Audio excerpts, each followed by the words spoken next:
it is changing. Initially, I was drawing people who knew me from my background, which was mostly therapists, practitioners, people who worked in the healing arts, those kind of roles. And I still do draw from that network. But increasingly now, it's a broader range of people. So we get people who are working more as coaches, consultants. We get people working in education, with people working in the NHS. We've got musicians, creatives, writers. It's a really broad mix, and sometimes people just coming purely for their own benefit and interest. They might not initially be looking at it as a career option, but they recognise that there's value in it for them personally, and usually they find that as a result of the transformation they undergo, a new kind of career option emerges, which is kind of neat. Yeah, and I would imagine, just from what you're saying, you might start the training with some idea of what's going to happen at the end of it for them, but during that, the training with you and with this wonderful diverse group of people, different ideas start popping, and maybe it's not quite as they planned at the end. Is that right?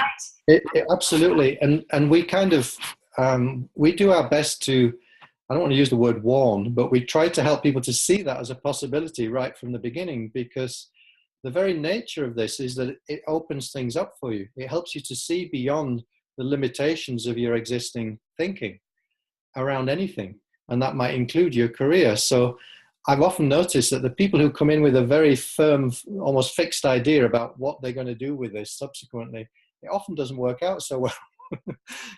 Usually they have to let go of that idea, or at least seriously revise it along the way.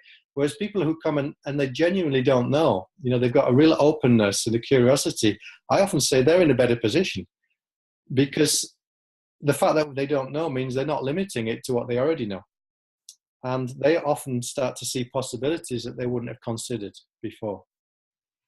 So when you look back at some of the experiences that people have had and what they've gone on to do following the training, what sort of stories have you got from what's maybe opened up for people that they've stepped into following the training?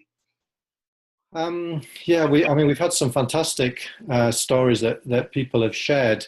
For example, a colleague of mine came and joined us at the weekend, and he's a professional musician, and initially, he found there was a big impact on how he related to his music in a performance setting.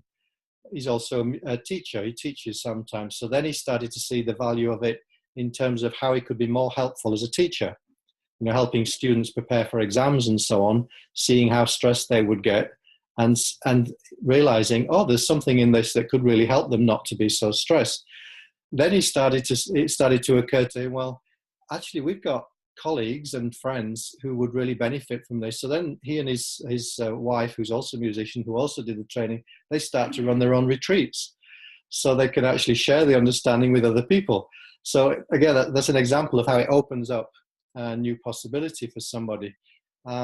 We've had other people who came on. I had another colleague who worked in the homeopathic field, and she's specialized with working with children with autism, autistic spectrum problems, still does actually. And one of the things that she found was it had a huge impact on her own relationship with her son.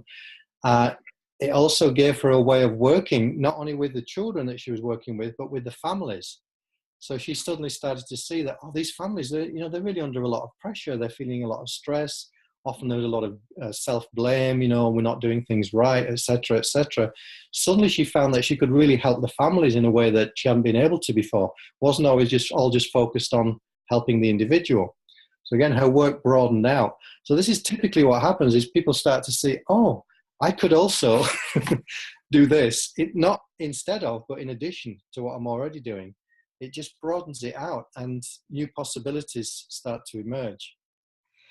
So if I was curious about the training, what kind of time commitment, what are the sort of, how long does it take?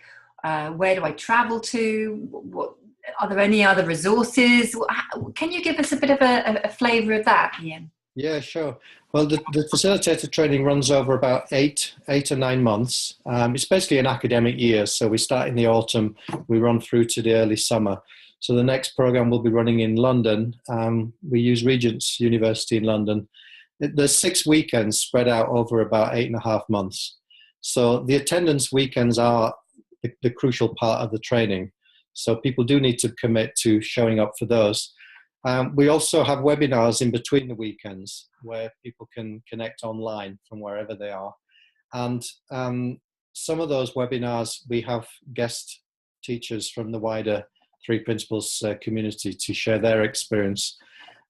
We also do individual mentoring for the students as well. So, and we find that that combination of things is really helpful. So you've got the group experience and you've also got the one-to-one, helping people to, just to see things on an individual basis that they might otherwise not see.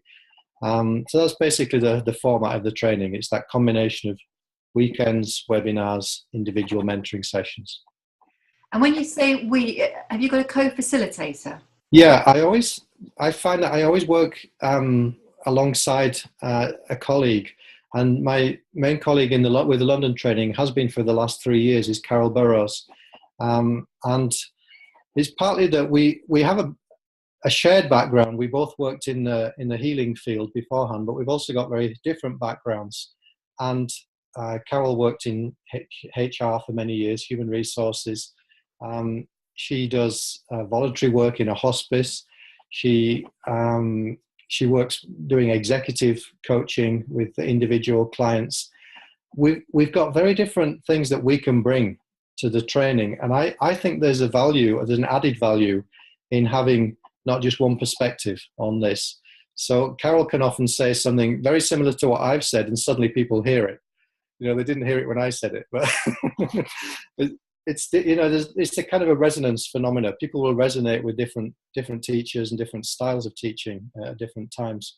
So I tend to always have someone working alongside me, co-facilitating, and we also keep the groups fairly small, maximum of around 20 in any one group. We like to get to know everybody personally, and we like there to be a high degree of interaction. Great. Well, it sounds like a really rewarding training to be involved in.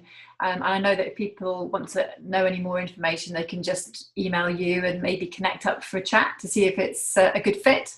Absolutely, yeah. Be delighted to answer any questions that people have.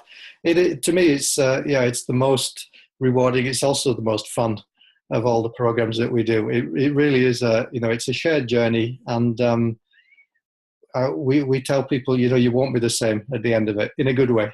That's great, Ian. Thanks ever so much indeed. Thank you, Liz.